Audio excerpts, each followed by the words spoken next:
Wengane ukuthi lokhu uqhubeke njalo umsindo ey'nkundleni zokuxhumana emva kwenkulumo kaKhethelezi. Wathi uKhethelezi ama-albino awashoni-ke ayanyamalala wasiwa kwabantu angamadlozi aphilayo. Simfaka obishini nezinhlangano ezilwela amalungelo abantu bebala elimhlophe esesabisa ngokumvulela icala ngokwade ecelela phansi inkulumo-ke yenziwe ngokuzibiza-ke ngomelaphi wendabuko uDr Kethelezi.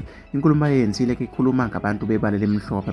Kwinkulumo yakhe-ke emfishane uthi-ke kuyingozi ukulala nomuntu oyisiphiwo wesifazane ngoba-ke muke walala naye uthathela zonke izinhlanhla zakho akushiye-ke ungenalo ukuthi namabhadi-ke ngoba yena unamandla amakhulu kunawe. Uthi-ke empeleni bebala elimhlophe basibo kabantu uthi-ke bangamadlozi aphilayo basuke-ke bethunyiwe ukuze benze okuthile ukuze-ke kuvele bona egcekeni.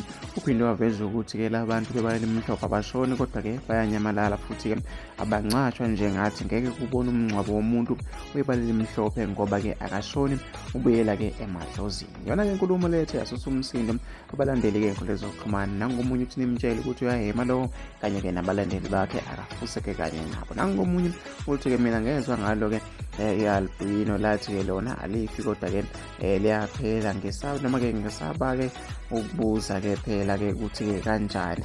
Wey'ngane zakwethu.